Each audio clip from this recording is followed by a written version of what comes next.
Welcome to the Sigma Show, episode 66. I'm your host, Sigma. Before I let you know who is joining me today, real quick, we'll go over what our topics are going to be for this week. First up, Sony had some comments to say about their recent budget acquisition and how they may, in the future, be looking to move away from exclusivity, which I think is personally very interesting. Afterwards, EA has also been in the news with some comments. Essentially, they're looking to merge or be sold, one or the other. We'll talk about maybe why that might be the case and maybe what would be the best course of action should that occur. And here to talk with me today about these topics is Blue Bones. It's your boy. What's going on, everybody? Rachel Kaiser. Hi, everybody. You know who I am. And joining us for the first time on the Sigma Show is Yokina Cat. I'll do my introduction like Blue likes it. Hey, y'all. that southern intro. Kat, why don't you tell folks who are watching who maybe don't know who you are, kind of what you do. Okay, awesome. Well, Sigma, first of all, thank you for letting me come on because I am a really big fan of the Sigma Show. So no problem. I'm really, really excited to be here to talk with everyone today. My name is Yokina Cat. My name is Katrina, but everyone calls me Cat for short. Yokina is actually cheerful in Japanese, so cheerful cat. So that's how I came up with my name. Checks out. I call myself a baby streamer. So I am new to streaming. I've been streaming for about 2 years now. I primarily stream Apex Legends, and I'm a really, really, really big Tekken player. So, yeah. Oh, man, yeah. Oh, she will give you the hands in Tekken, that is for sure. I'm a really big, but I'm hoping to expand my Twitch to just do all types of content. So for right now, I'm just trying to get into being more consistent with my streaming. But yeah, that's a little bit about myself. And you did a tier list stream the other night. I did, yeah. I did a tier list stream on Nickelodeon and Disney Channel TV shows. Oh, I'm mad I missed that. Yeah. Because I would have had words to add. Yeah, and then before then we did a Tekken 7 character tier list, and then also a video game tier list. I think I'm not sure if Blue had seen that one, but we did a video game. I think I did catch that one. Yeah. Yeah. So obviously by my shirt you can tell what controller I love. So Dreamcast. There you the go. Dreamcast controller. Yeah. So I'm hoping to have a more diverse content on my stream. But for now, it is primarily Apex Legends, Tekken 7, and I also just started restreaming a replay or walkthrough of Detroit Become Human. I've been doing that. Oh, okay. So yeah. Yeah, I've seen some of that. Yeah, like Sigma was on that one. That was a fun time. Yeah.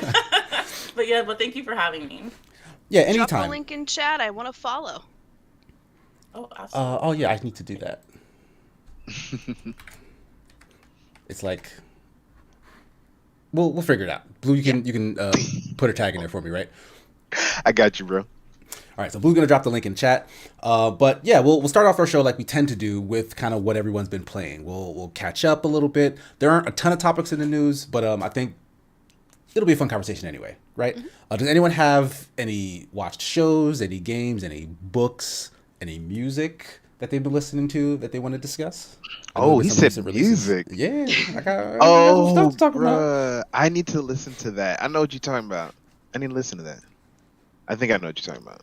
You probably do know what I'm talking about. I need to listen to that. I need to watch some of the videos too. But I can go first if you guys don't have anything on hand. Loop me and Kat in on it. I know. That new Kendrick album, right? Oh. Yeah. Yeah, Okay, that's what you're talking about. So I've been hearing about this. Yeah, I've been seeing a lot on, as y'all both know, I'm not really present on social media, which as a content creator, that might be like a shot in the foot. So like, but I've been seeing a lot about that album on Twitter. Mm-hmm. I've seen more positive than, I don't think I've seen any really negative like feedback on it. I've seen some blowback. I've heard a couple. Yeah. However, I've seen like blowback on people trying to be too like philosophical or deep about what he's trying to say. I've been seeing a lot of that on Black Twitter, so go check it out. It's pretty hilarious. So as you say that, right, I've like been through TikTok and I've seen people really break down some of Kendrick's lyrics and then like loop it back into some like mathematical formulas that reinforce what he's saying, which is nuts. So when I hear like overanalyzation, I don't know if that's possible with Kendrick Lamar. Yeah, that's the thing. Like he does have the capacity to put a ton of meaning and like subtext into a song. Because I think I know the video you're talking about was like the song he did with Pusha T recently, right? Yeah, and Yeah, like it was like hella math, hella clues, like mad different talking about his birth metaphors. years, and then it came back to like the weight of cocaine that he was talking about in the whole thing. Like it was ridiculous. Like it was mind blowing what he put into that verse on that song for sure. But at the same time, I see where you're getting at, where it's like, okay, people are like reading really heavy into like a lot of this stuff. The album released, crap, I forget the date, but the same day it actually released, I saw a lot of people on Twitter the same day, like within hours of this album coming out, talking about oh, this is amazing, this is fantastic. Yeah. How is it possible to like dig into an artist who can get that deep in that short amount of time? I'm like, you guys don't know what you're talking about. Like that was my first reaction to seeing people react that way. That's why. And then after listening to it a couple of times myself, I came to the conclusion that it's good, but like it's not great. Like I see what. Yeah, go ahead. I was just gonna ask. I mean, do you think the people who are overanalyzing it from the start, do you think maybe like they weren't listening to the album to enjoy it? They're listening to it more to find clues. It's definitely possible, because like there's this thing on the internet right now. It was very heavy, or it is very heavy, with J. Cole's fan base, right? Oh my god. Where like there's kind of more of this mystique and philosophy around the artist and what he says in general versus kind of like what his music actually sounds like. Like they like what J. Cole raps about versus, well, they like the songs as well, but it's like I personally feel like J. Cole is really boring in terms of like most of his tracks. And this Kendrick album is pretty much half of a J. Cole album. Ooh. In that he has topics, he has stuff to talk about. They are interesting, they are meaningful, but they're on a boring song. Like it's not a song that I'm gonna like actually go back and listen to multiple times to keep getting that message. It's like, all right, I got what you were going for. Now I'm gonna move on to either somebody else, or I'll skip ahead to the 4 or 5 tracks that I actually like on the album. Because there are 4 or 5 like really good songs, but most of the album is kind of a story. It's kind of a deconstruction of, you know, like black men in a relationship between their fathers, the relationship between their significant others, the relationship between like society. Like there's a really good song on there that tells a story about his relationship with his former aunt, who is now his uncle, like as a child. So like he kind of goes in depth as to how he took that translation and not understanding it at first and coming to terms with it. And then the same thing with a cousin as he was older, coming to terms with his cousin basically becoming, going from a man to a woman, and him defending him and like kind of understanding. And essentially it ends on a note of him starting off ignorant and then ending as someone who is an ally or someone who understands and can relate to like the trans experience. And it's like, that's a great story. The song is okay. Right, okay. like I connect with the message. Like I think it was super interesting the way he put it in there. But like the song itself, like if all the words were changed, like it would not be a song you go back to and just like replay value, you know, bop to. Right. Okay. I hear what you're saying. So like there's 2 different ways to kind of evaluate this bop. work. It's not a bop. Yeah, it's not a bop. It's not a bop. That's the problem. And it's like, is that a problem? That's the question. Like, because some people definitely don't need that to kind of to like listen to music and like really be fulfilled by it, right? And maybe the bop would be distracting. Maybe, yeah. Like if it was too much of a good cheerful song, like the message could be lost into like, yeah, there are definitely songs where people sing them for years and have never known what they actually meant. Yeah. Like like what was that? Ace of Base is like a Nazi propaganda band or something like that. That's crazy.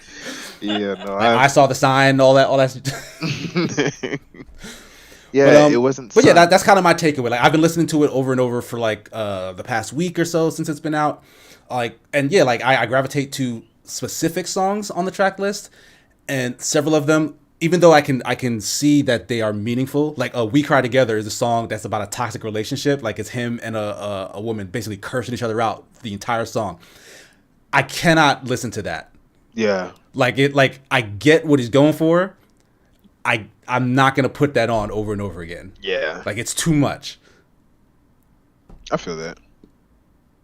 But Like, it's not an you know, album that I think, you're going to be listening to when you're pre-gaming with your friends or, right. getting ready to go out. But I think, especially with, I don't know if any of y'all, I'm sure y'all know of RDC One World, Hmm. Hmm. and how big the main, Jermaine Cole, like, he's like a huge, huge J. Cole Yeah. fan. Hmm. And for me personally, I have not really listened to J. Cole since 2014 Forest Hills Drive. That's probably like my favorite. That was It's a the good only one. album of Yeah. his. It's the Ooh. only album of That's his I like was the only really album into. that I can really. No, no, no, no. Born Sinner is Yes. solid. Y'all gotta go through Born Sinner. I listen to Born Yeah. Center. Yeah. Like Anyway, it's sorry, got sorry, it's got sorry. some okay tracks on it, but And Okay. I think with artists like J. Cole and Kendrick Lamar, I don't think when they create this music, I don't think they go in there with the mindset. And I'm sure everyone knows it's not like, oh yeah, this is about to be a bop. Like, essentially, I think J. Cole and Kendrick Lamar are essentially storytellers, like any other artist. But um, like you said, We Cry Together isn't Rap something that. ballads. Yes, rap ballads. That's a great way to describe it. Like you said, Sigma, it isn't something like We Cry Together. You can't go back and be like, oh yeah, I'm about to yeah, you're repeat, about to like, just blast this blast on it, like, on the no, car but stereo, driving through the you're neighborhood. no, but it could be something as far as, like, someone could be going through a situation, and how they feel in that point in time, them putting that one song on repeat could just help them get Yeah. through whatever situation they're going through. So I think, when I listen to J. Cole and Kendrick Lamar, I can listen to them, Swimming Pools, obviously, by Kendrick Lamar, I can Mhm. put that on repeat. I can listen to But that when that's I'm. the thing. Like he's Yes. capable That's a of He's bop. making capable a of going, bop, yeah. right? Yeah, he Swimming can Pools is a do bop. one or the So. other. So it's like, okay, this is what he wanted to do now. I can definitely respect that. But like at the same Yes. time, it's like, well, I got the message you wanted out there. Now I'm done with it. Like, Yeah. is that really It's the a best bop course to of message action ratio. for a It body is. of music though? I I mean, mean that It depends it's on the debatable whether or purpose. not. Right? Yeah. depending on, I guess I don't know if this would be the correct term to use, but notoriety, the weight they hold in their community of music. So Hmm. obviously with Kendrick Lamar, like, he dropped it and everyone went completely insane. Yeah, it was nuts. Like, kind of like when Beyonce, back in, I think, 2014, she didn't Oh say my one god. word and she just dropped her self-titled Was album, it Beyonce. It was Lemonade? just, yeah, no, the one before Lemonade, just My bad. Beyonce with Yeah. Drunken Love. So, like, I Hmm. remember when Oh, she didn't say one word, just dropped it one night. People went insane. Like, so I think depending on the artist, they have that, I guess, leeway, or they have that weight within their communities to do that. Like, he can drop a whole body of work. It doesn't necessarily have to be a bop. It doesn't necessarily have to be something that you can Hmm. play through multiple times, but even just one playthrough is good enough for their fans. Like, I yeah. appreciate what he's presented to us. I've appreciated that he even gave us this. So, Yeah, um, actually, that as you say that, it kind of gets me to think: does replay value, is that really a deciding factor in whether an album's good? that's a really good question. Like it's a good question because I've started to consider whether or not it's as valuable as I have held it to be in the past. Yeah, in video games, that's a different story for the most part. But Or is and it? then now I'm thinking Because about there are it now. games Hold now on, that though. also start to skirt that line. Like you play through it Yeah. once and then that's the experience, right? But you paid $60 for it. Okay. Like, Yeah. No. Okay. Yeah. No. Come on. Let's like, let's talk about that. No, go ahead, like. Rachel. It sounds like you have something you want I'm to add. sorry. I'm sorry, Rachel. No, it's okay. I just wanted to say, with regards to, like, I think there is room to make there is, like, a spectrum, I think, between, like, a song that is a bop and a song that has, deep lyrical meaning. I think we can actually, I'm going a little bit further back here, but the song I would use to as an example would be Ohio by Crosby, Stills, Nash and Young. So Hmm. that's considered one of the greatest songs of all time, and it's a song about the Kent State shooting, and it's pretty upfront that that's what it's about. I mean, tin soldiers and Nixon coming, we're finally on our own, 4 dead in Ohio. Like, that's Yeah. those are the lyrics of the song, and yet it was one of the most popular songs of all time, and it's definitely got it's a great song musically, Hmm. but it's not going, and I think that's one of the things that helped sell it to everybody in the counterculture Right. was that Yeah. it's a great song to listen to, and it's not, but the lyrics aren't for a second going to let you forget what it's about. So I think I think a song can be a bop, if you want to call it that, and it can be musically a great listen, something you would actually listen to casually, but it can also be about a very serious subject. So, I mean, Yeah. I'm sorry I don't have a more recent frame of reference than that. No, That's just No, what that I works. saw. that's a good example. Because Yeah. like that starts to make me link because I've really been considering the fact like, all right, well, because I'm not liking it, because I don't think it's something that I can listen to over and over again, like would that message be lost? Like, sure, I'll think about it now, like when it's in the moment, but you do want to go back to these kind of projects to keep that memory fresh, to keep reinstilling whatever the values are or that message or Yeah. whatnot. And the replayability would help with that, especially in music. Like I feel like Kendrick is capable of doing that, and in this case, did he drop the ball? Like it's hard to really want to put a guy who you know is that talented in a category where you're kind of criticizing him and saying like, oh well, you didn't do that as good as you could have. But like, there are artists who do consistently do that. Like Lupe Fiasco has never, in my opinion, has never released a song that was about something that wasn't also a good song. Yeah, I agree. I am a huge. Sorry, I'm a huge. No, go ahead. Go ahead. I am a huge Lupe Fiasco fan, and I think when people talk about, Kendrick Lamar, J. Cole, and even Cordae, I think he was YNB Cordae, but now he's just Cordae. When they talk when they talk about artists like this, and they're so conscious and exposed, I'm like, Lupe has been doing this for years. Like I remember when Food and Liquor 2 came out. That's probably one of my favorite albums, but all the songs on that album, they're extremely thought-provoking in my opinion, but the replay value of that album, I could just replay it and replay it. Exactly, yeah. And replay it. And I've been replaying that album and all his other albums for years, like since then, right? Okay. Like, I can't tell you the last time I re-listened to Pimp a Butterfly, even though I know that that's a good ass album, but I've listened to Damn a lot more. Yeah. Because Damn is a more kind of bop-filled bop. record. Yeah. Okay. So the fact is, it can be done both sides. He doesn't have to choose one or the other. Is what your point is. He doesn't have to choose one or the other. He doesn't have to rely just on the message. He doesn't have to rely just on a bop. He can do both. What's he doing now? Yeah. Okay. TV1 Up Gamer in the comments says, unfortunately, you have to be educated enough. Education is so important here to be able to separate the artist from the art. Unfortunately, some great art is made by assholes. I mean, that's an entirely different point. I guess. Talking about somebody else here? Yeah, like that. And someone already popped into my head, but I digress. Go ahead. I'm sorry. No, I do, because the one, they're now they're gonna bring up Kanye. Well, we won't dive down that rabbit hole. Yeah.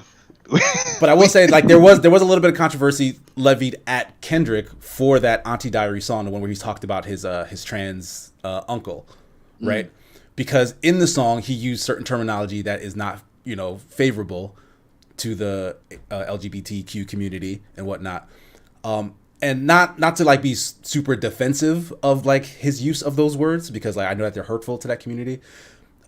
In the context of the song, he was describing his childhood ignorance. He was describing the way they would talk when he was ignorant. By the end of the song, he literally acknowledges that it was wrong that they spoke that way and that he now understands that. And then he even makes the comparison to another incident where he brought a fan on stage with him, a white girl who was going to rap along, and she used the N-word. Yeah, I remember that. Yeah. I remember and that. so he basically had to stop the show and be like, that's not okay. You can't do that. And then like he basically used that juxtaposition to be like, all right, well, if I'm not okay with this happening, then I also should not be okay with that happening. And that's the point, right? Like a lot of people got hung up on the fact that he just said it, but like completely ignored the context in which it was said and why it was said. I mean, not to go off on too far of a tangent, but like I equate that kind of use of like shock value, if you want to use that term, to like the movie Tropic Thunder by Ben Stiller, where Robert Downey Jr. was in blackface. Like one of the only instances where blackface is acceptable because it was a commentary on it. It was a commentary on the way it's used in Hollywood. It is. Right. Like if you watch the movie, like that's the entire joke there, is that Robert Downey Jr. takes himself so seriously he thinks this is okay. And it's never okay. No one else was okay with it. Yeah. And at the end he realizes how stupid it was. Mm-hmm. So like that's my piece, and I won't go into anything else because the music part actually took a long time. So I mean, it's any of something you we guys don't get to got talk stuff to about add? often. You know, Yeah, like I think we true. all No, have a lot of musical opinions, but we typically talk about video games, TV shows, and stuff like that. I think there's a nice little expansion, and we kind of had a little bit pent up. we should talk about music more. Yeah, just I a bit, just a personally bit. would love that. Yeah, it's But your yeah, show, anybody bro. else have something to share? On the thing. Um, all right, cool. I started Love, Death, and Robots. Oh, nice. Yeah, I Oh, started okay. from season 1, episode 1 yesterday. I was folding laundry. And then I was on episode 18 this morning, I think. Oh, damn. Yeah. Oh my gosh. Just visually and narratively mind-blowing. I can't even talk about like one specific episode to the next, but there's just been a lot of really good surprises. It's just like rolling the dice and you never know what's going to happen. It could be super funny. It could be yeah, I see some more support for it in the chat. It could be super funny. It could be super serious. It could be super dark. It could be super sexual. Like it's an anthology series for anyone who doesn't know. Like Exactly. it's a series of stories involving Love, kind of like sci-fi death, robots. situations and like the Yeah. themes of love, death, and then I guess the sci-fi thing tying it up is the robots part, right? And I think it's really and or for all of these because they don't all have to do with death. They don't all have to do with love necessarily, and I think there's like one or two that was not really futuristic. So you really don't know what you're gonna get, and I think that's kind of what I look forward to. They're not all the same length either. I watched one right before the stream this morning, and it was like 15 minutes long, but I was still just completely into. Oh, it was called Lucky 13. I don't know if you guys saw that one or watched it, but Is that wait? Which season is that in? season 1. One? Yeah. Oh, okay. Because I Yeah. remember watching one, but I don't remember the names of them. Yeah. Like, what's the premise? Without Without giving spoilers it for anyone away, who hasn't the watched. premise is there is a futuristic space fleet, and there's a new pilot in the division. The new pilot, the tradition that the pilot gets the ship that nobody wants, and the ship is the old rust bucket, Lucky number 13. Its call sign is 13. The digits add up to 13. They start and end with 13. It's a whole superstition thing, and the pilot says, I'm not worried about that. I'm sure we'll be fine. And the stigma behind it is crazy because the ship had returned back to the fleet without its crew twice before. The whole crew died. And they still using this ship? They still using it because it's operable. Like they said, there's nothing wrong with it mechanically. So new pilot gets in the Lucky 13. First mission, super successful. Nobody died. And she starts to fall in love with this machine as her lieutenant tells her that, all machines have personalities. You just got to know its little quirks and stuff like that. And that's where I'll leave it right there. It's a really, really nice story. And all of them have hit me in one way or another, either comically, emotionally, and I know emotionally is such a broad term, but I should say I'll say romantically, and sorrow. I recently lost my grandfather, so when I'm seeing a lot of these about death, it's hitting a little different now. Yeah, and I'm appreciating it. I really am. So you're saying it's kind of helping you with the grieving process, like seeing seeing these other stories. seeing different takes on it and seeing people deal with the loss and even not dealing with it healthily is just, it's kind of like another avenue to run the hypothetical process, if you will. But yeah, it's nice to acknowledge death as a part of life, and to see it so beautifully done is visually pleasing. Gotcha. Yeah. Okay. Anything else you've been playing? Oof, bro, I've been playing Monster Hunter. I've been killing a lot in that. I got back into Monster Hunter Rise. I'm trying to get all my trying to get all my high ranking gear. My biggest problem is I started doing high ranking stuff with low ranking gear because it looked good, and yeah, Yeah, you know that's how not that it's not goes. gonna fly. Yeah, no. Like just like any other RPG, like if you don't Yeah, prepare properly, yeah. just getting rolled. But the thing I played the most this past week that I've had the most fun with is Multiverses. We did it Yeah, I on was the hoping open you'd bring party. that up. Yeah, Yeah. thanks. We played it on the open party stream on Friday night, and I had a great time. I'm loving the characters. I'm going through the move list on all the characters specifically, one by one, and they have so much packed into every character, all the passives, all the little status effects that every single character can put on everybody else. At first, the floatiness of the jumping was a little jarring, but you get used to Mhm. the speed after a while.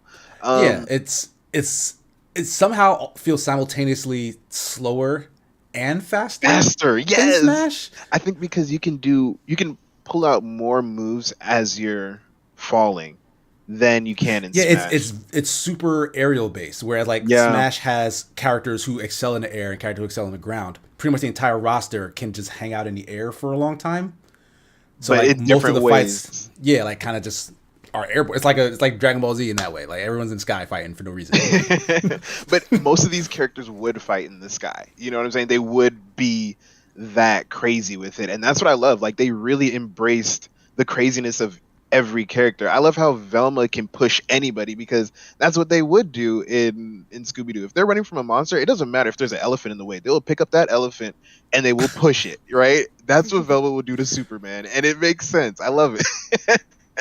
Well, yeah, I there's a lot of like fun nods to like the characters' personalities in their movesets. Like you pointed out to me the Tom and Jerry thing, that is the which is so best. fun. It's Like mind blowing. Tom, the entire time is chasing Jerry, and like when you're doing attacks, he's swinging a mallet or a frying pan or a tennis racket at Jerry. Jerry's dodging it, and whoever else is in the way is who's getting hit. So Tom is inadvertently beating the crap out of other people while trying to catch Jerry, which is so on brand. Like that's exactly what this guy does his entire life. 100%, 100%. And sometimes he does catch Jerry, and he takes him in a slingshot, and he throws him away to torment him. You know, different things like that. And then he has to go run and catch Jerry again. And so, it's the creativity in Multiverses right now is blowing my mind, and I can't wait till this game is done. I can't wait to see the full version, and see what they're gonna put the price tag on. That's what Well, I'm. it's free to play, Right, right, but right. But that's what I'm as of saying. right in this alpha, there are characters that you can unlock with in-game currency. I Hmm. hope that's something that sticks around because I'm sure they're gonna put the option where it's like, oh, buy this character outright, or maybe save up a bunch, which is gonna lead to like a lot of grindy gameplay. Like I hope that it doesn't feel too troublesome to like unlock it organically.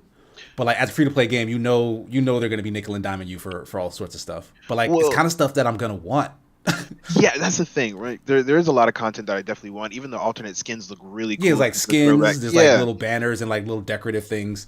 But when you talk about the grind, right now the rate of the grind is actually really easy. You play about 4 or 5 matches online, and you can unlock a new character. Especially if you do well. That's how they get Um, you, Blue. I know, I know. But the thing is, it doesn't take long to get the characters that you want. And I know you can pay to get it faster.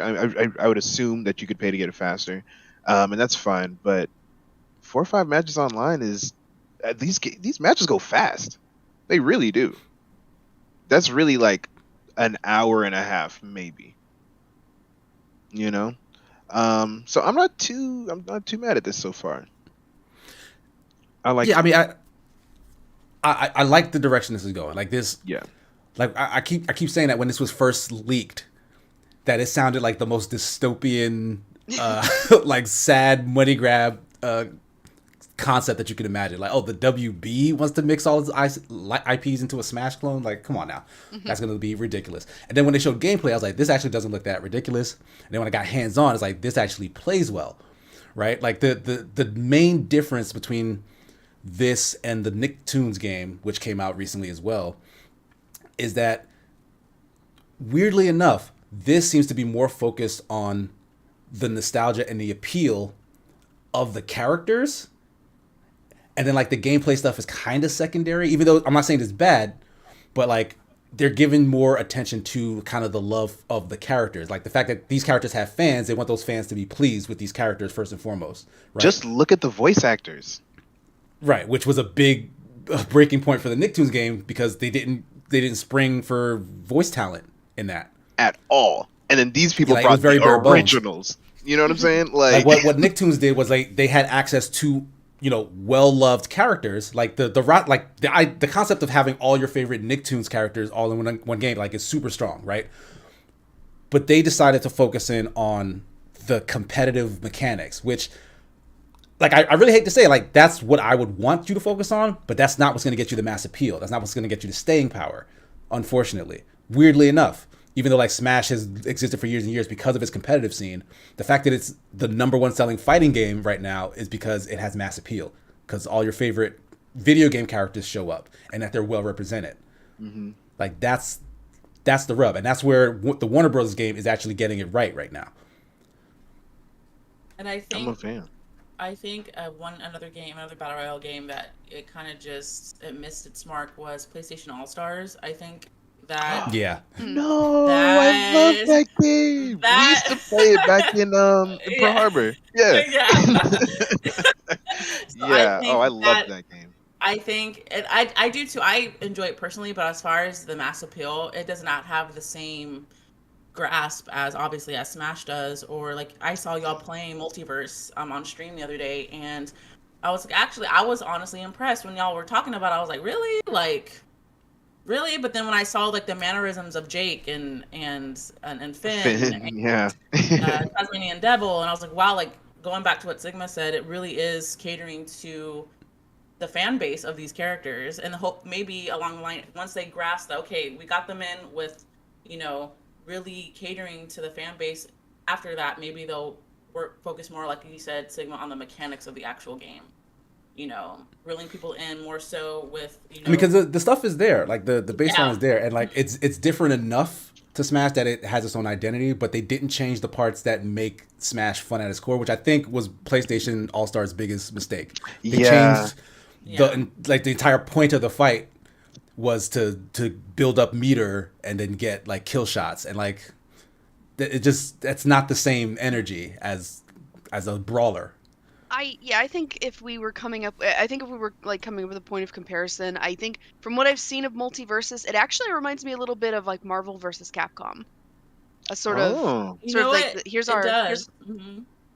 our library of fun stuff. And also I think another problem with PlayStation All Stars was that a lot of the characters just seemed like a weird fit for a fighting game, and not in the same way that the Multiverses characters are. Almost sort of like they weren't leaning into the absurdity of it enough. They were sort of saying like, yeah, here's Sackboy, he's in a fighting game. They should have been going like, look guys, Sackboy's in a fighting game. How silly is that? And I think there was a little, I mean, I actually like just blew for the bit. I just to like have a moment here. I actually did love the bits in PlayStation All Stars where they had the little rivalries between different characters. Yeah, they had like little cutscenes. I think the one that made me laugh the most was Nathan Drake apparently stole the Thievius Raccoonus, and Sly is trying to get it back. Yes. I remember that because I was just like, I never would have put these two in a scene together, but it makes sense and it's hilarious, and it just these two play off each other so well. And then I think they didn't do enough of that. Like they had a scene between Zeus and Isaac Clarke. I love playing Isaac, by the way. Yeah, and it was just a weird kind of like, I'm like, this is not amusing. They haven't done enough to lean into the absurdity of it.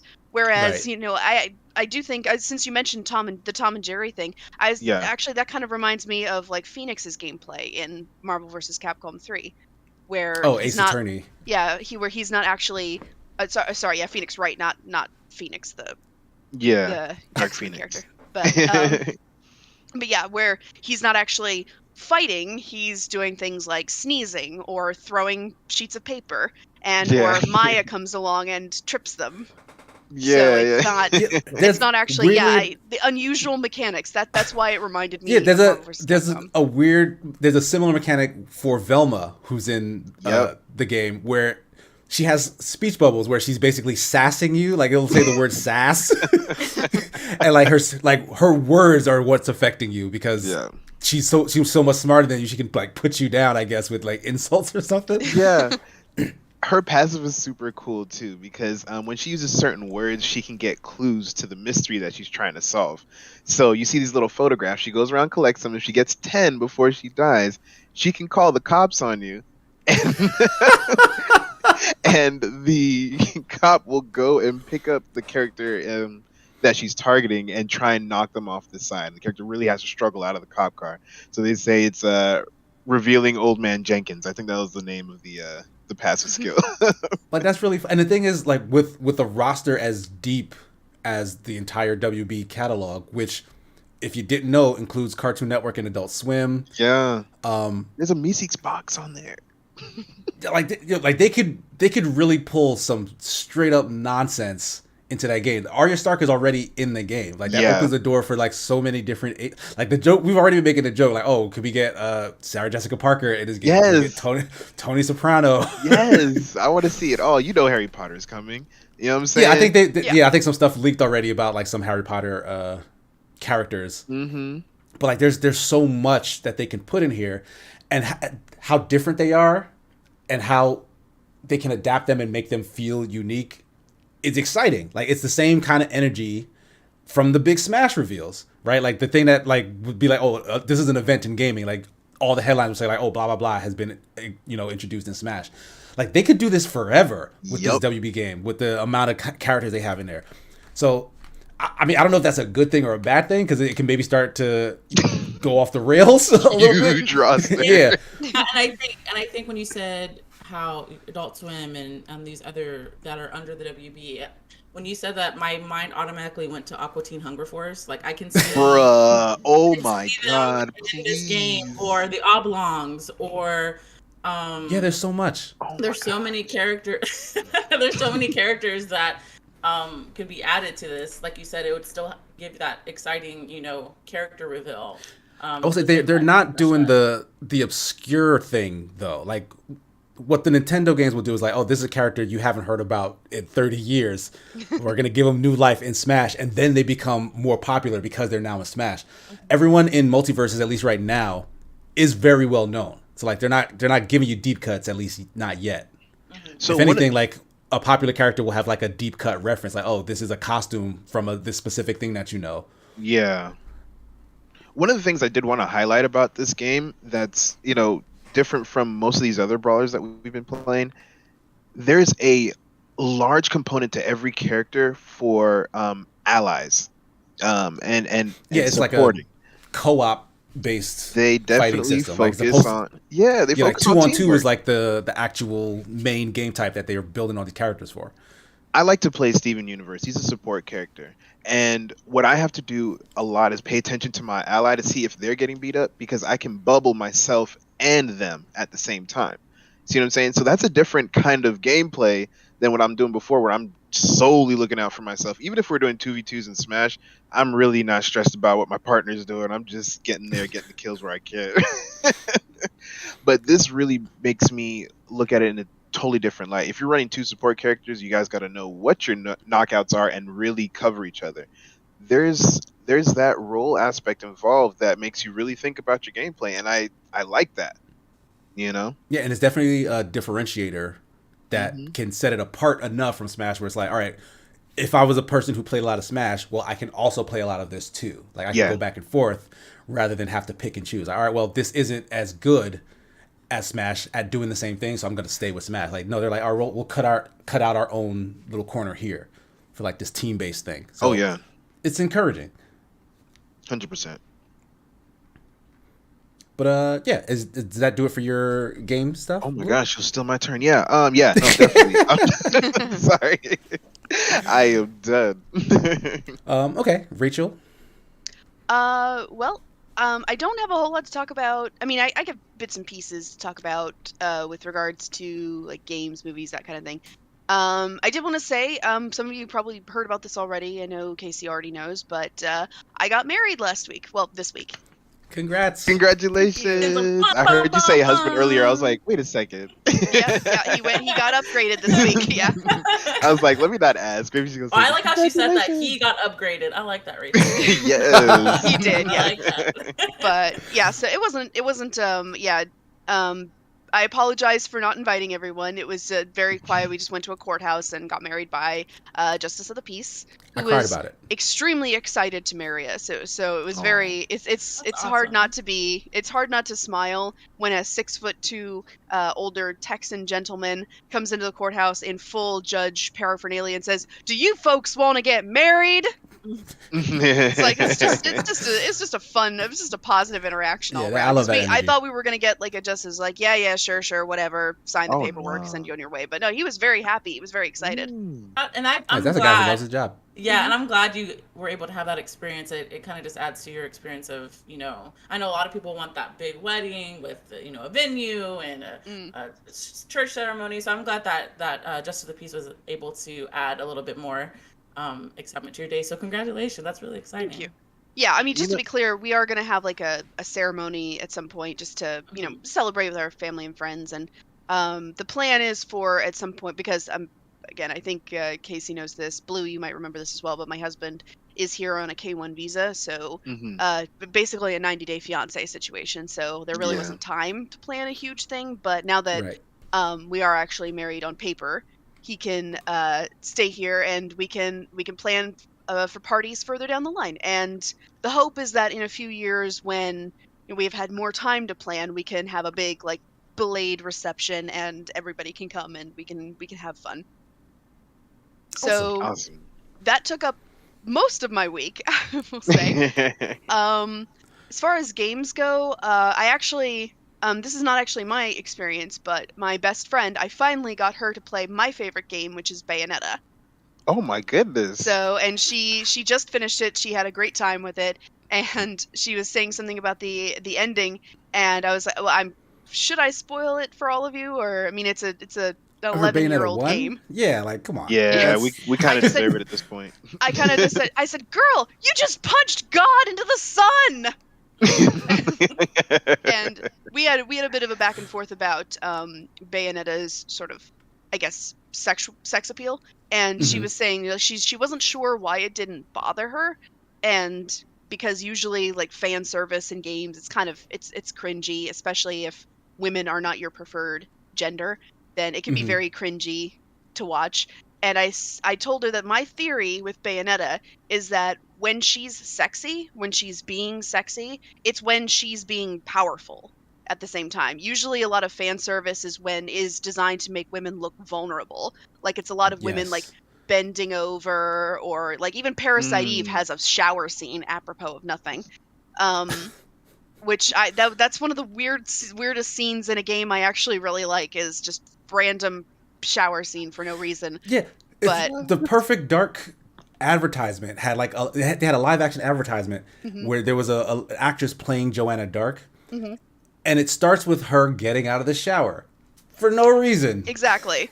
Yeah, so a lot of Nothing like that is in that game, but yeah, it's a lot marketing. of fan service that is based around women being vulnerable, women being not looking as powerful as they could. Whereas when Bayonetta is being sexy, or is when she's She's at her showing off peak. her appeal, it's when she is about to punch God into the sun.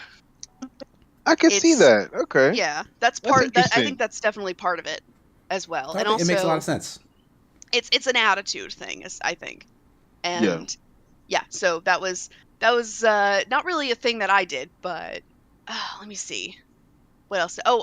This isn't a video game thing, but I have started another D&D campaign. Nice. And Congratulations. That is definitely a video game thing. Video games are based off of tabletops like that. And I thought you might like this, Casey. In tribute to Amy, I did make my character a tabaxi. Nice. So we've joked that she is Dabarella's like edgy rogue cousin, basically. It's not a That's phase, Dabs. So Oh, that was awesome. Cute. little non-canon for you there with Adventurers Nigh. Nice. Oh, one other thing. I did actually. I don't know if I talked to you about this before, but I did watch Death on the Nile, the movie. Right, that movie that had like a bunch of problematic actors and something Yeah. all in it. Yeah. It was How was that? weird. The movie itself was weird, or The movie was weird. Well, I mean, the casting was part of the weirdness, but I only mention it because I was a little disappointed because the Death on the Nile, the book, has one of my favorite lines in any mystery novel. Like, to me, if I were writing a class about mystery novels, like, this would be the first lesson, day one. There's an exchange in the book where Poirot is talking to one of the people who is on the steamship going down the Nile with him, and she asks him, "Do you study all people or only potential murderers?" Something like that, and he says, "Under the right circumstance, anyone is a potential murderer." And she asks, "Even me?" And this is like an older woman, like maybe in her 60s. She's traveling with her adult son, and he says, "I think there's nothing you wouldn't do if your child was in danger." And she thinks about it for a second, and she says, "You're right about that." And that's one of the, I think, like, the keys to a good mystery story is creating believable motives and not thinking that anybody is above that kind of thing. And so that's the reason why it's one of my favorite mystery novels ever written. The movie is basically an origin story for Poirot's mustache. what? Wow. I'm not exaggerating in the slightest. That's basically the point of the movie, is explaining why Poirot has such a brilliant bushy mustache. Wow. Okay. So this is something that's going to become, or they want it to become like a franchise. You think? I think so. They've gone into this whole, and by the way, none of it follows the canon of the novels. Poirot's backstory, where he's injured during a battle in World War I, and he ends up with a scar across the lower half of his face, and his fiance at the time, because he's lamenting that it mars his appearance, and his fiance at the time says, "You'll grow a mustache." And the next you see of him, smash cut to like several years later, and he has his trademark brilliant bushy mustaches. And I'm like, well, first of all, I don't think a mustache would grow across a scar. I don't think that's possible. But also, like, in like, Poirot as a character is notoriously vain. That's the reason he has the mustaches, is because they make him look debonair and handsome, or at least he thinks they do. Like, in the novel, he's excessively vain and constantly is grooming himself and dyes his hair, and just that's like literally it's just a foible of the character. It's not representative of some great tragic backstory, but heaven forbid we not write a superhero story in this day and age. So Yikes. Anyway, that's I mentioned upsetting, I guess. I mentioned those two facts so you can see the difference between like this is where we came from and this is where we are now.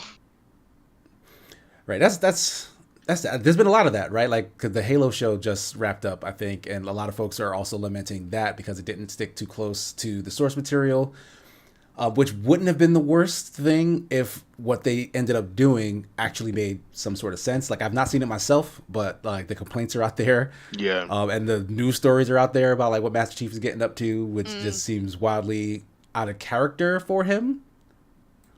But Yeah. I don't know. I'll probably have more to say about that once I get a chance to like binge through the whole series. But Superman Jeff, see you in the chat. What's up? Yep. hey, Jeff. Anyway, that's Kat, it for me. Nice. So, Kat, why don't you close us out on what we've been playing? Tip. What have you been up to? I have, honestly, my PS4 and my Xbox One are still in the boxes because I moved. Right. They're actually right here in the corner. But before I moved, I've been playing. I actually finally started playing ranked in Apex Legends. I would stay away from ranked leagues. I was usually just trios and arenas, but I play with two really great guys, and they kind of forced me out of just regular trios. So I've been playing ranked. So now I am now on the ranked league grind for Apex Legends.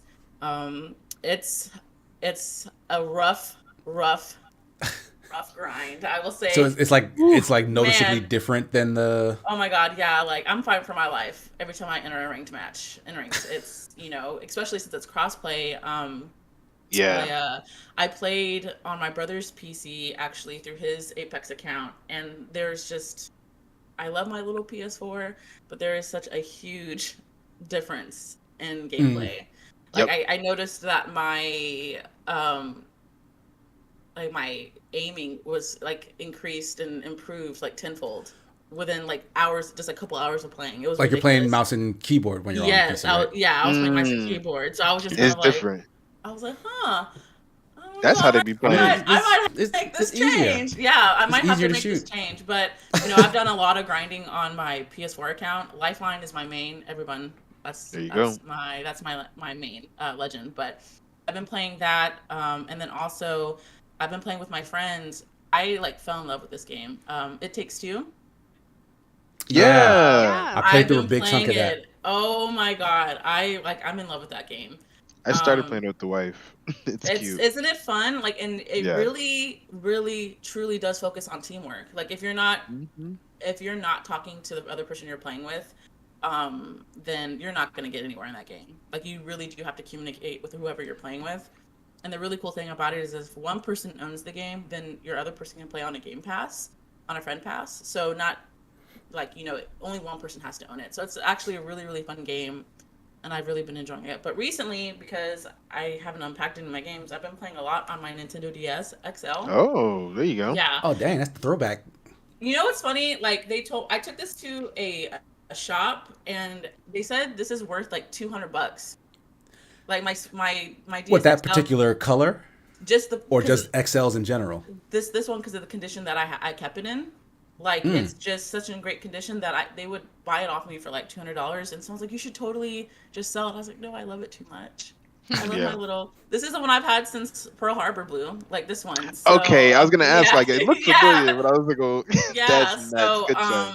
I know recently Nintendo actually got rid of the Nintendo eShop on the Nintendo. Yes, I think it was like they the end did. of March, the end of April. They got rid of the Nintendo eShop, so I had some money left on it. So I've been playing Phoenix There you Wright, go. Ace Attorney. Nice. I've been playing Cooking Mama, like 2 of them, and I've been replaying through Zelda: Ocarina of Time. So Nice, that's classic.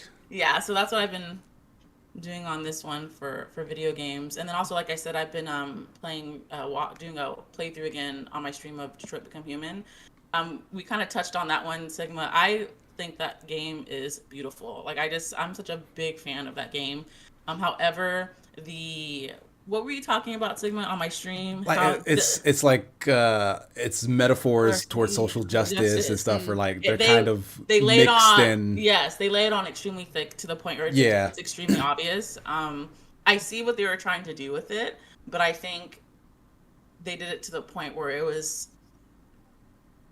I don't know, like I don't know how to describe it. Like I was like, okay, they're trying to bring awareness, but at the same time, it almost seemed like they were doing it because that's what was kind of going along with that's what's going on in the current world. Not necessarily, but because like they want to but show- also in a way where it's like, all right, you don't seem to actually understand what's going on in the yes, current world. exactly. Like, cuz you're like So- drawing analogs in a way that doesn't actually match up properly. Yes, and I don't want to like give it away because there's so many. I don't know if anyone's ever played Detroit Become Human, but there's so many. Yes, so like Rachel, there's so many possible outcomes for each protagonist or each character. For me, I love the replay value because you can go through it maybe 3 or 4 times and still not have locked 3 or 4 possible outcomes for each person. So it's a really fun game. So I'm doing a playthrough on my stream. Really cool, interactive, but I have to agree with Sigma, like the social injustices that are the themes that are in that, they're laid on pretty thick. But so that's pretty much so far for games. Red Dead Redemption 2. I've been getting my Yeehaw GTA on. There you So, go. I love RDO. That is a fantastic game. Oh my yes, God. and I've had the game probably since it came out, but when I moved to China back in 2019, I didn't take my PS4 with me. And I know the game came out before then, but I just never played it. And then when I moved back to the States, when COVID happened and we got, put on quarantine and lockdown, my friends, you should play it. So been hooked on it ever since. Do you I'm play the about- online portion at all? I do, yeah. I love Yes. the online portion. I'm a Oh my bounty God. hunter, so watch out, everybody. Let's go link up. Let's link up. Yes. I rub my For moonshine. oh man, that's the part where you can get like drunk and play like the piano and then walk out, and it's hilarious. Okay, sorry. Yeah. As far as like TV shows, I'm not much of a like TV show watcher. Yeah. But I did actually. It's funny that you said that, Blue, because I started. Was it Love, Death, and Robots yesterday as well? Nice. And the first thing that it reminded me of was Animatrix. I don't know if anyone remembers. Yeah. Animatrix. Like that was like the first thing I thought of like when I saw it.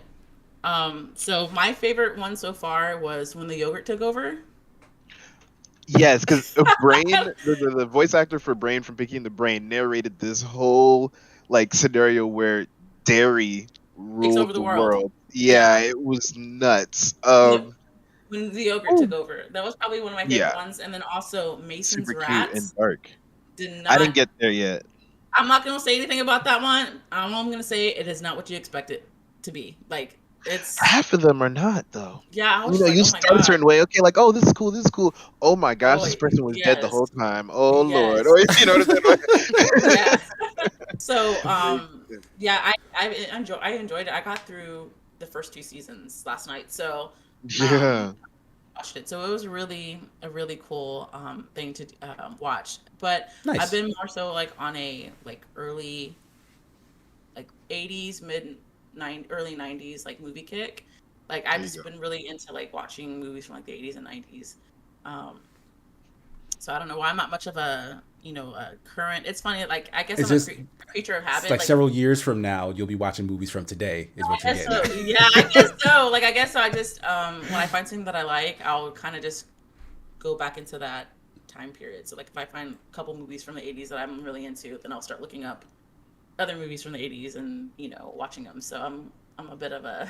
Let me tell you something. 80s Eddie Murphy, all day, every day. I could watch that. Any movie from Eddie Murphy, 80s and 90s, I was a give him. Yeah. I think I've watched. Yeah, I think I've watched Shawshank Redemption and Goodfellas. Oh, that's a good movie. I watched that recently too. Actually, I think I watch it at least once a month. Each movie, like at least once a month. So I could watch Coming to America every day. I feel so bad. That's a the original one, right? The first one, right? Yeah. The second one's not bad. The second one's good. The second one is not bad. I haven't seen it. The second one's good for what it is. Like, if you recognize it as a fun time sequel, it's exactly what it is. Yeah. No, it is beautiful. I'll have to check that out. Oh, and then also on my PS Vita, I'm sorry, because I have my PS Vita as well, which I think is an underrated handheld. In my opinion. Yeah, mine's you can't see mine. You can't see it. I see it, yeah. I think that is an underrated handheld, in my opinion. But I've been playing Final Fantasy X. I've been replaying Final Fantasy X. Oh, cool. Yeah, Yes! I love it. And then I don't know if I'm gonna get in trouble saying this, but my brother he modded it for me. So like it How dare you? I know. Copyright. My brother modded it for me, so it has all the PlayStation 1 games on it, and then it has so I've been playing like Bushido Blade and like the original Tekken and what was it? I cannot believe it's escaping me. It's called Cop Force or Cop Force. Oh my god, it was an old game, like when it first came out. And then also Intelligence Cube. Do y'all remember that game when the PlayStation first came out? No. Oh no. Okay, so look it up, everyone. Intelligence Cube. It was on when the PlayStation 1 first came out. You know, like when PlayStation first came out, they always had those demo discs. It would let you play like the first or second round, up to like the second level of a game.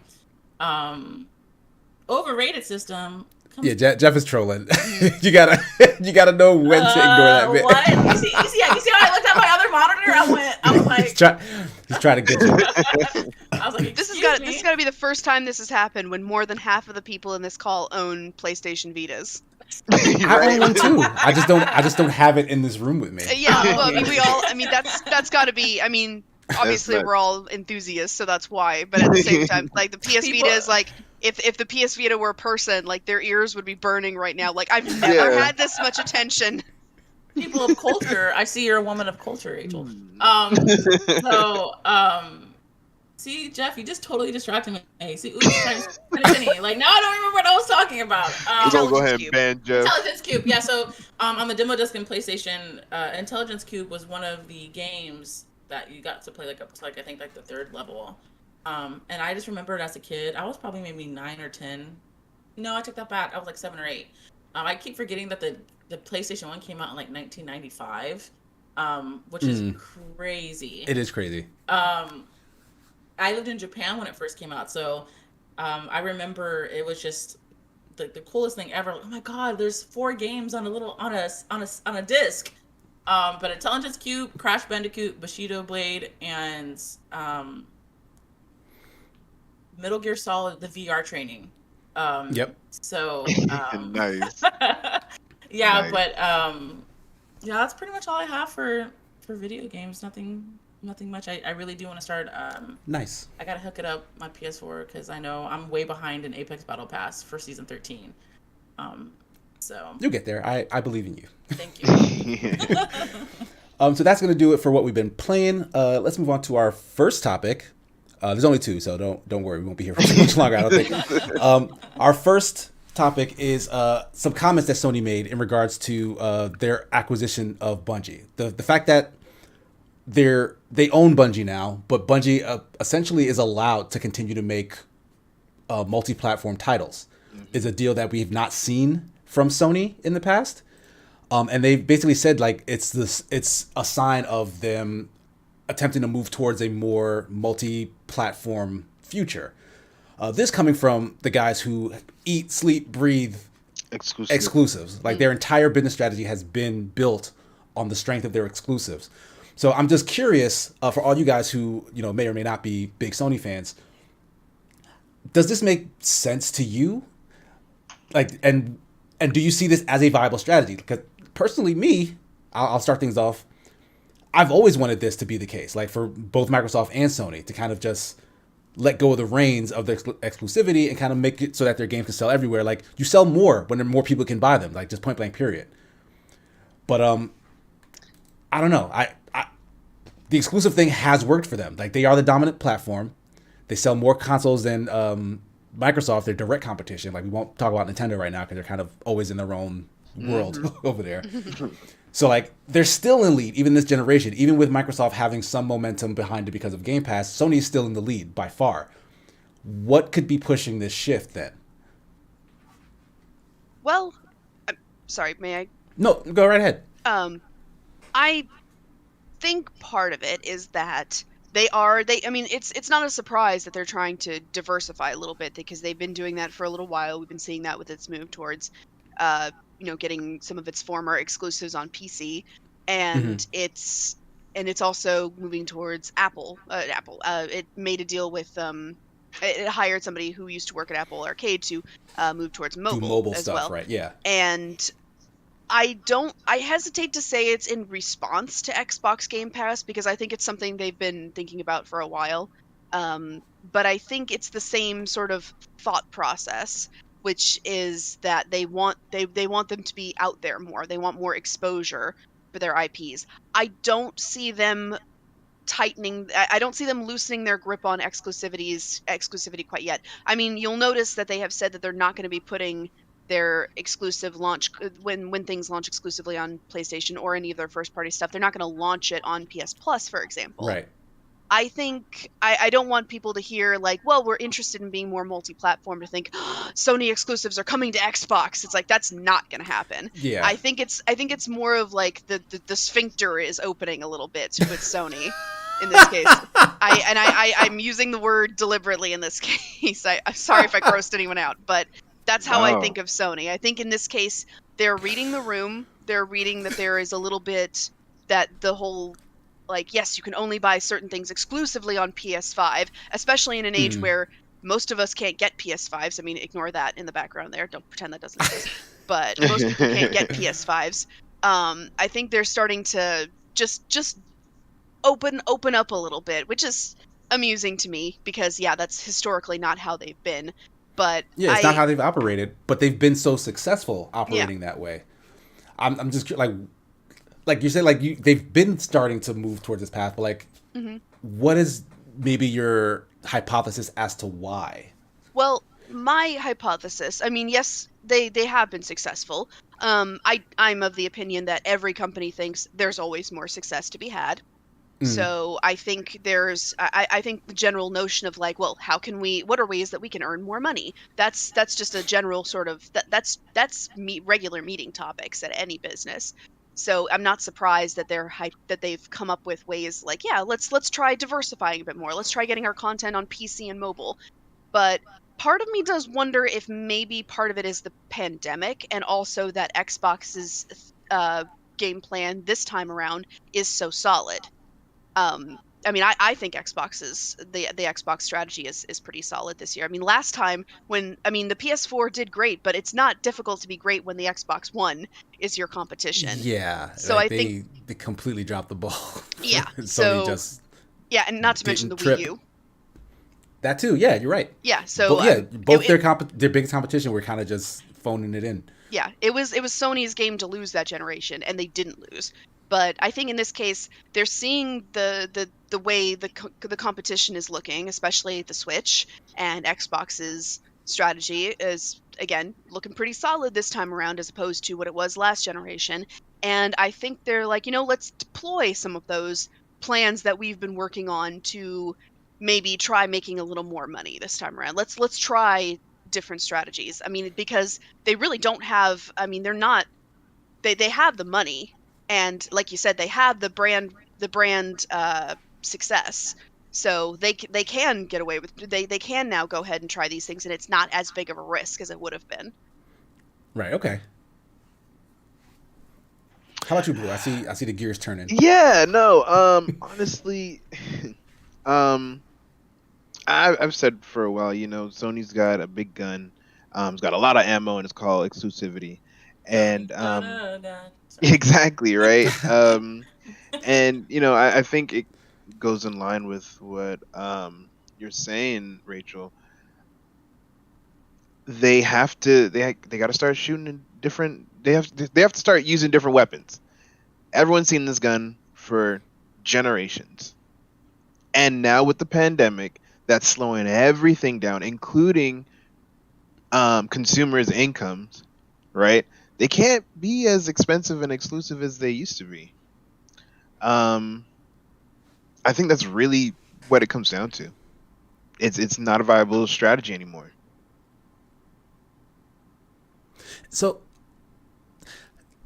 that's a good point. The fact that the people who would be buying their premium exclusive content just can't anymore.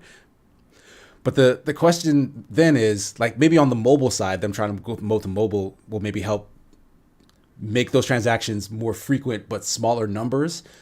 But how would the multi-platform thing really alleviate that? Like, because I'm assuming Sony would still want to charge the same price for their stuff, even if it shows up on like PC or. I'm assuming that it's not necessarily going to alleviate the problem, but it's going to keep them in the game. I think it's really good. I'm sorry, Blue, I didn't mean to cut you off. No, you got it. Come on. So not necessarily alleviate the issue, but by becoming a multi-platform, it opens up who can buy their stuff, if that makes any sense. So even though they're exclusive to like specific games, becoming a multi-platform, it's like you said, people aren't going to be able to buy like they used to. People will be standing in line at GameStop waiting for an exclusive to drop, drop in, $100 for a pre-order. But now obviously people can't really do stuff like that anymore. So becoming a multi-platform is opening who can buy their content, if that makes any sense. Like, it's not really getting rid of the issue. It's not really getting rid of the issue of, people not being able to afford it, but it's reaching more people that can. There we go. That's what it's reaching more people. Right. Okay. Yeah, that makes a lot more sense. Like, all right, yeah, the people who can afford like a high-end PC can probably afford to buy a Sony exclusive if they weren't, a PS5 owner. Yes. I think something also to keep in mind is that when Yoshida said that, he was talking about their live service games as well. So it's not just a matter of like, we've got a new Uncharted game, let's release it on PC. as well. I think it's more a case of they've got live service games and they know if they keep them just to PlayStation, it's going to limit. I mean, because live service games, I think, are definitely a different beast than single player AAA games. Of course, yeah. So I think it is primarily in their live service games that they're thinking about going multi-platform, not necessarily in their the next the next Horizon game. I don't think is going to be a multi-platform released. I think they're still going to try at launch. Not at launch, right? Yeah, they are still putting stuff on PC. PC, yeah. After a while, but they're just selling it again on a second platform. So that's my theory. No, I think that actually makes the most sense, honestly. So you would say that they're transitioning to timed exclusives, if you will. Time exclusives for their big AAA releases, and then a bunch of live service games to keep money coming in through the door. And that's going to be multi-platform and on mobile. That's going to keep them afloat. Yeah, they want their own Apex / Fortnite / Destiny. I mean, they bought Destiny, so they have Destiny, but yeah, they want more of them.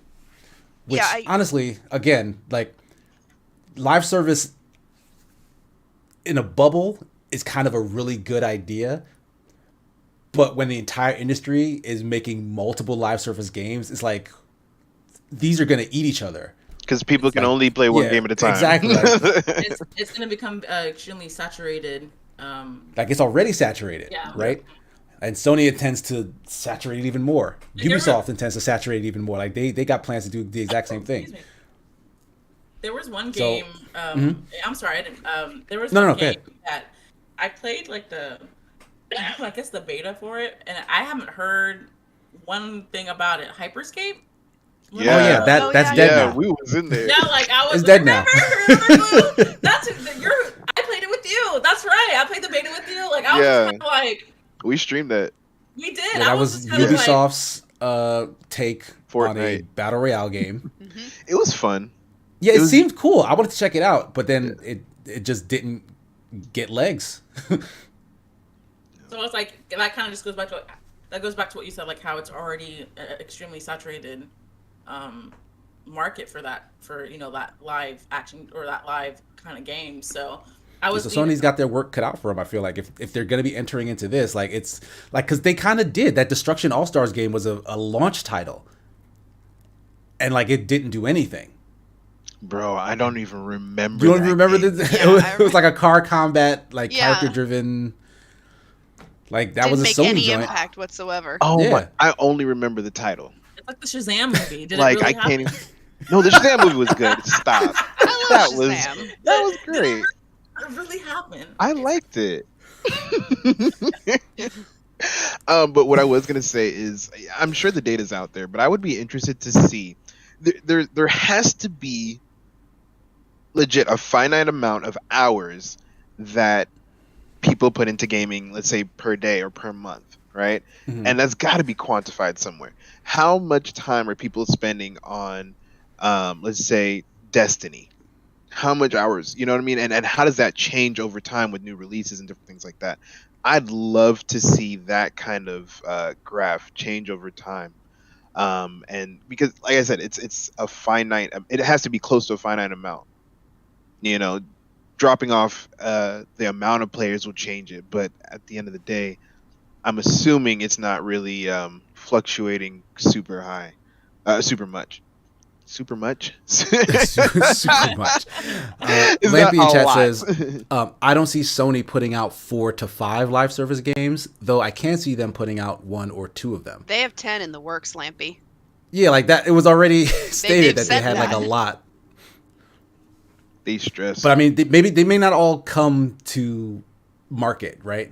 Maybe they have 10 plans, and over time they'll evaluate which ones are stronger than others. But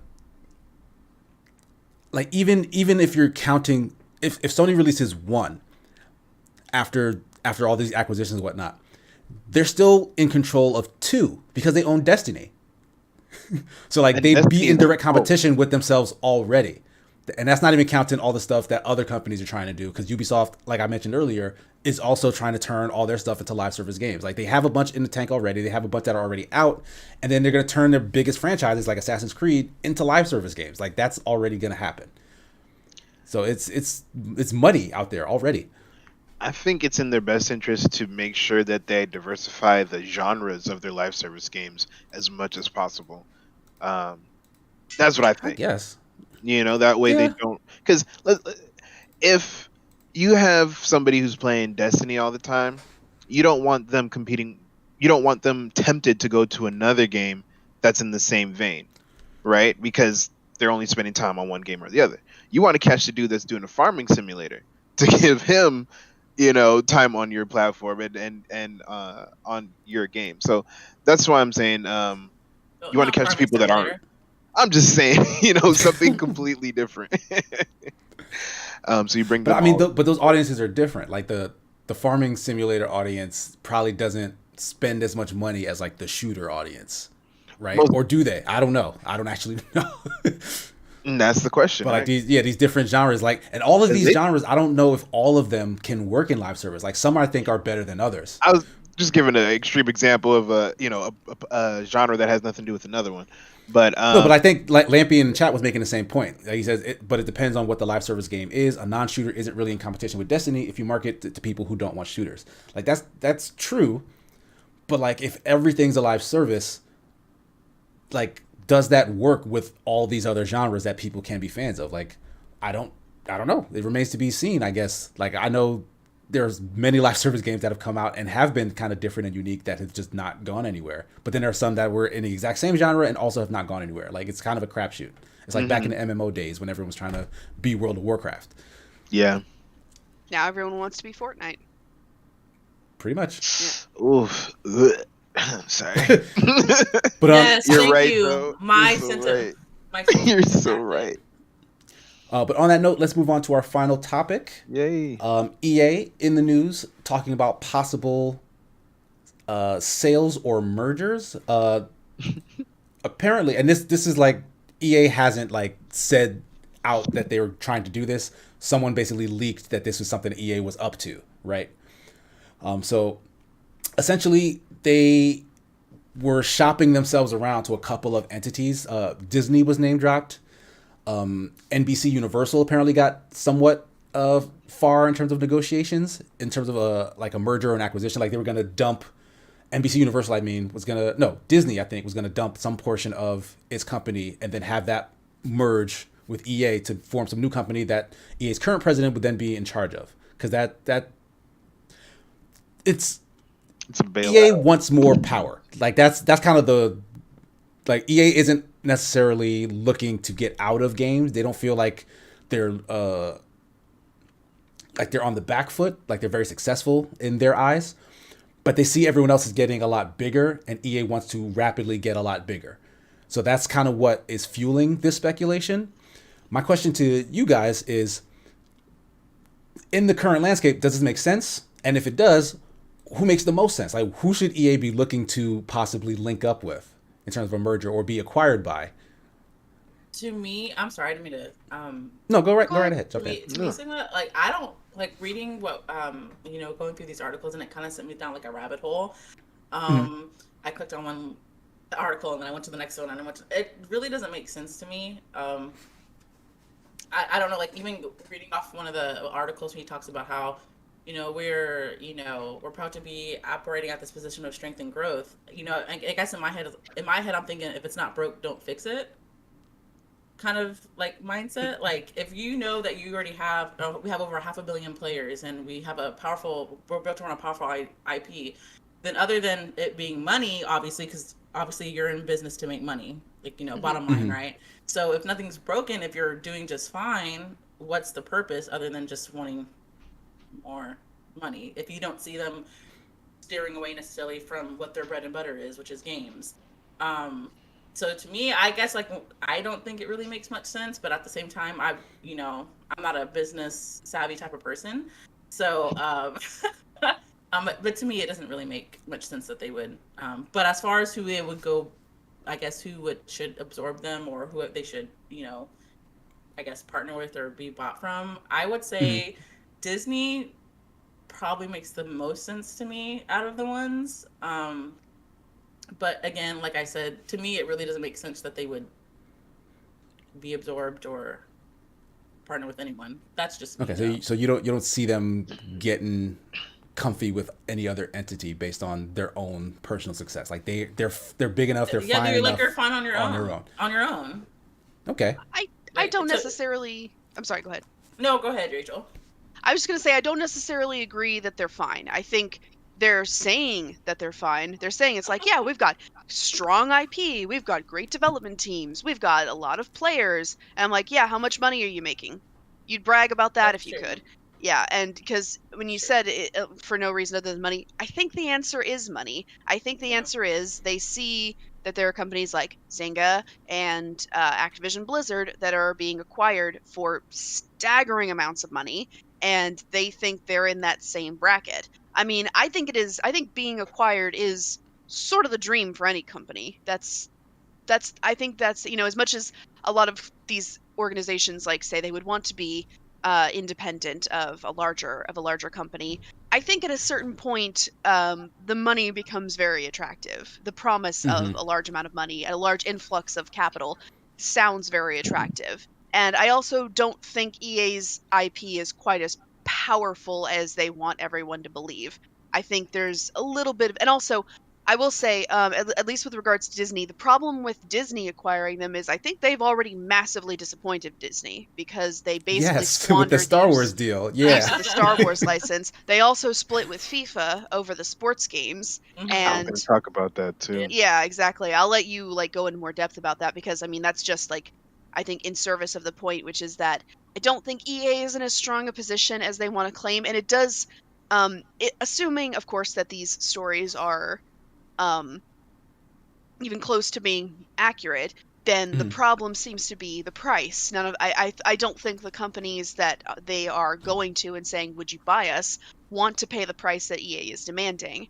And Because again, I think EA would be a big price tag. That's the thing, right? Yeah. Because even if, like you're saying, they are struggling in certain ways, like there do seem to be like cracks in the armor of EA, as like they are a household name in games. For another company to fully acquire them would be something in the vein of like a Bethesda deal, right? I think Maybe, it's maybe yeah, not an Activision deal, but Maybe definitely not, at least a but- Bethesda. Yeah. Something higher than a Bethesda even.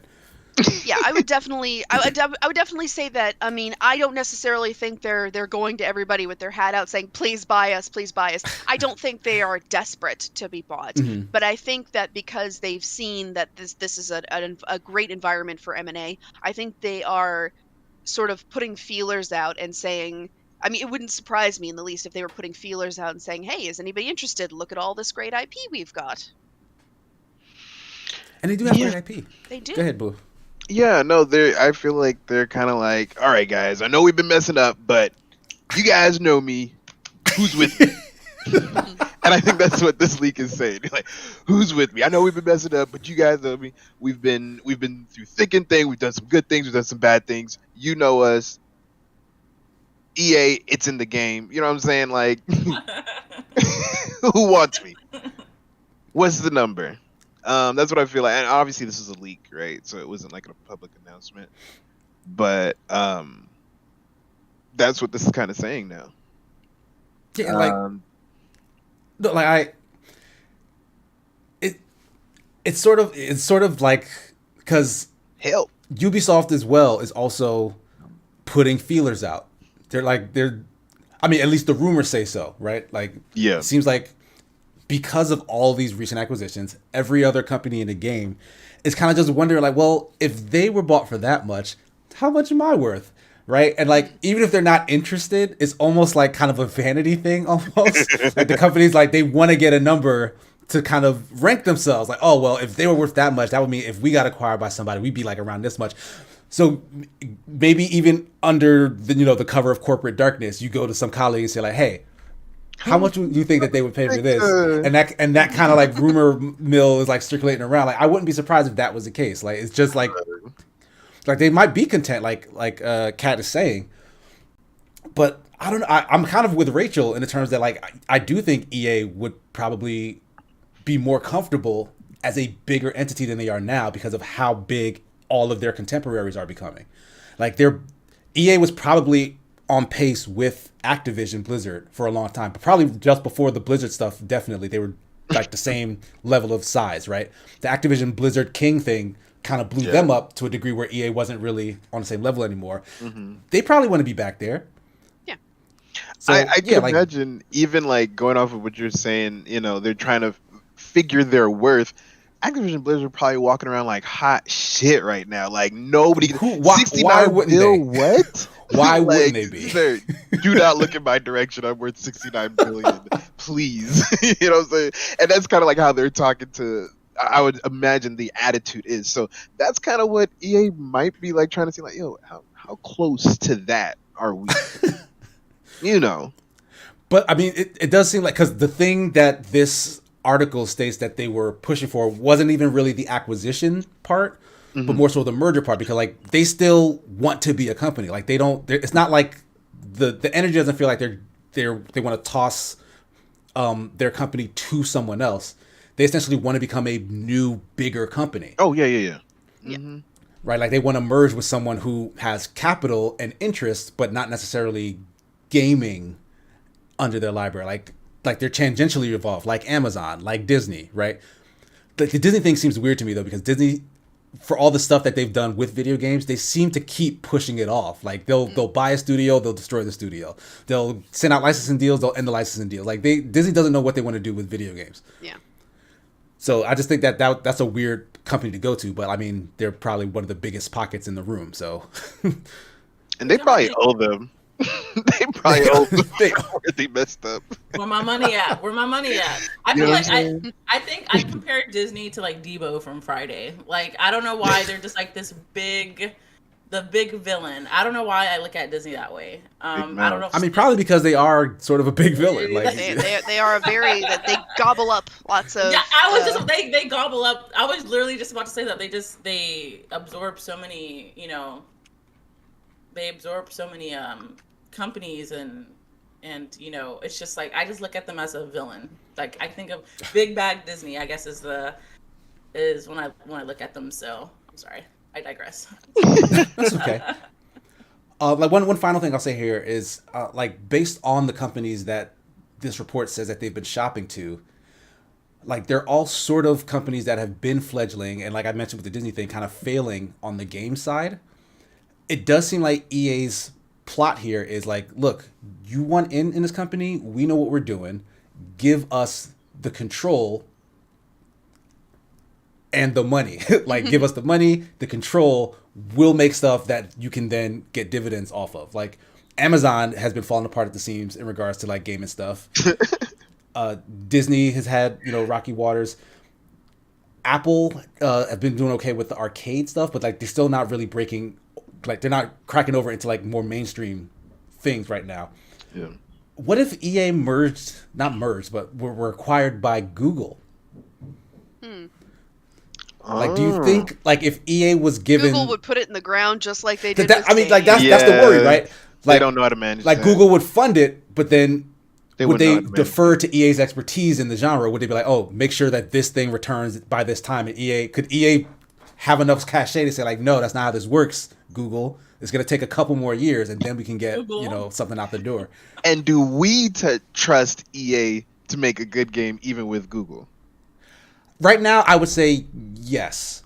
Like, mainly because EA has put Vince Zampella in charge of a lot of its global studios now. And he has been his track record gives me more confidence. Like, he's released the Jedi Fallen Order games to great success. The Apex stuff is out of his camp. You know, for Titanfall, Dead, like, he knows what he's doing, and he can help other studios probably get their stuff out of the doors.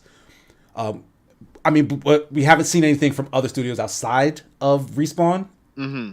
But now that he's in that position, I personally think that there's more confidence there. They probably do need to show some work to some of these companies, though. Yeah. Yeah. Outside of the sports stuff. Sorry. No, go ahead. My fear with some of these acquisitions is that I think the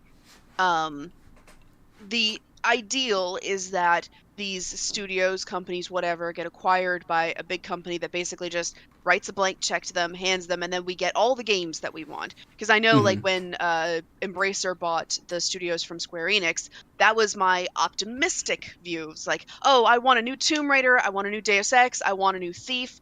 But realistically, that's not how these things work. And my fear is that if EA is acquired by a larger company, it's not going to be them handing EA money and saying, "Here, make the stuff that EA." And by the way, Lampy, I'm thinking of, like, your Dragon Age and your Mass Effect, Hmm. basically all the BioWare stuff. Yeah. Yeah, their original IP, and They that got that would like be the Mirror's hope. Edge and Dead Yeah, Space Mirror's as Edge. well. Yeah, all the yeah. Skate exists. Hmm. Yeah, they do have some good original IP, but it's just that I don't think that would be like, it sucks to think, but the people who write the checks are the ones who control what is being made. And I think if you got a company like Google involved, they would want to have a bigger stake in what is being made. And I would hope that, I mean, even I don't think it's going to happen, but I would hope that if EA is acquired, it's by somebody who knows how to best make use of the studios that they have. And I wouldn't even begin to know who that would be, honestly. Right. Fair enough. Because even Microsoft, who has been like good guy buddy buddy, acquisitions left and right, saying like we're super hands off. For some reason, that hands offness has resulted in people just not getting games out the door. Like, so that's an Sony? entirely different issue. Sony? If could Sony manage- bought EA, I don't know if they have the power right there for that for the actual purchase, but it I would think help they their could- live service I think they ambitions, could like do on the really sports good side. work together. That's That's not an a bad. idea. Yeah, that's not a bad idea. They have been on a tear acquiring studios lately. But I I don't know think if EA would do the Square Enix thing and like sell some of their studios off. That would also. Yeah, because that's the thing, right? Because EA, they want to stay in charge. Mhm. yeah. Like, they don't want to hand off all autonomy. They just want to be bigger and continue to do what We they just do. want your money. Right. Yeah. Yeah. We just want your support and money, but we don't want you to have any type of say in what we create or what we put out. Yes. They did a sugar daddy. They want the Yeah, Bungie yeah. deal. They want Uncle Pennybags. Yeah. Like, they want the deal that Bungie got, Yeah. but the thing is, like, they would cost so much more. That's the thing, and that's why I'm like, I don't know if Sony could do it, but I think they could work well together. Yeah, that's a thought. So, I mean, any other lingering thoughts on this story before we wrap things up? No, yeah, I just did find it interesting that we're hearing about this right after we heard about the FIFA split. And Yeah. it was kind of a little. It might be a testament to they might be asking for a lifeline. Yeah, so Potentially. that's the only thing I wanted to, because I know we talked about the FIFA story last week. Mhm. Yeah. Okay, nice. So that is actually going to wrap things up for episode 66 of The Sigma Show. Thanks, everybody in the chat, for joining us. Blue, why don't you let folks know where they can find you in the future and where you be at? What's going on, everybody? It's your boy Blue Bones, BLUB0NES, and this week you're going to catch me on over Wednesdays on the Open Party channel, and hopefully I'm going to get to the stream on Friday for Friday Nights with Blue. This week we did Multiverses on the Open Party channel instead, and I didn't get to stream after that. So, if you hit that follow button, you'll find out exactly when I stream with that notification as well. So follow me on Twitter.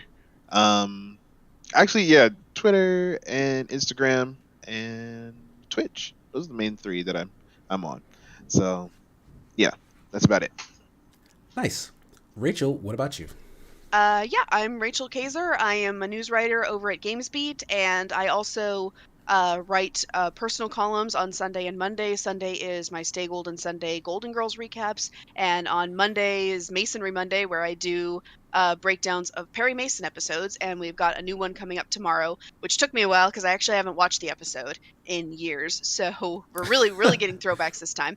So I am also starting to stream a little bit again. It's been a few years. I am a little rusty. Oh no, we lost Kat. I'm here. Yeah, I think I'm here. I'm just grabbing Or- something. Okay. Oh, no problem. Yeah. Anyway, yeah. So I am starting to stream a little bit again. So Be nice. I'm very rusty, but yeah. So we're getting back into it again, and I'm hoping to stream some adventure games as well. Maybe I'll redo my Nancy Drew playthroughs again. So, but Ooh. if you want to see all of that, it's all gonna go through my Twitter. So just follow me on Twitter. It's Rachel Kaiser. My name is somewhere around my frame here. So yeah, it's Yeah, it up should there. be like Above right you. above her. Yeah, Yeah. that's You can find me there on Twitter. So yeah, find me there. Nice. And Yokina Cat, how about you? Where can folks find your content? So I just want to say first, I'm a huge Golden Girls fan. So Yes. Yes. in my pops back there, I'm a huge Golden Girl fan, specifically Sophia. But you can find me on Instagram and Twitter. More so on Twitter. I think I have like 2 posts on my Instagram. I know I'm the worst. I have the worst social media presence at least right now. And then honestly, you can find me just to chat. I am in the open party Discord like 99.9% of the time. That's where I do most of my social media interaction is in the open party Discord. So you can follow me there as well. So I'm like Blue. I am primarily on Twitch, Instagram, and Twitter. And my handle is the same as you see in the bottom right-hand corner. Yep. Make sure you follow. As for me, SigmaGears9 on Twitch and Twitter. Super Smash Sunday will be happening on the Open Party channel, so make sure you're following over there as well. Jeff will actually be hosting and starting that up. I'll be joining him a little later because I gotta be. You said you just booed that man. Yeah, it's a little bit. Tomatoes, boo. Yeah, I gotta go to a thing for my fiance's lab. Like I don't know, it's like a farmland. I don't know, it's a bunch of scientists hanging out on the farm. Oh, cool.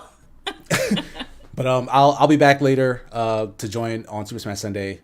But hang out with Jeff to get things started. Like keep it warm for me before I show back up. But outside of that, check out the work that I do on The Escapist as well. I'm pretty much streaming on their channel 3 days a week right now. 4 days a week, counting Saturday. But I'll be back with Hidden Gems, the Breakout podcast with Marty and Nick. We're continuing Metal Gear Solid 2. We finished 1 2 weeks ago. We started 2 this week or last week, and so we'll be continuing that playthrough this Thursday. And we played Multiverses this past Sunday as well, so that was actually really fun with the Escapist crew as well as the Open Party crew. So make sure you're following all those channels, and I guess we'll just see you guys in the future. Thank you so much for watching. Really appreciate it. Take care. Bye. See you next time.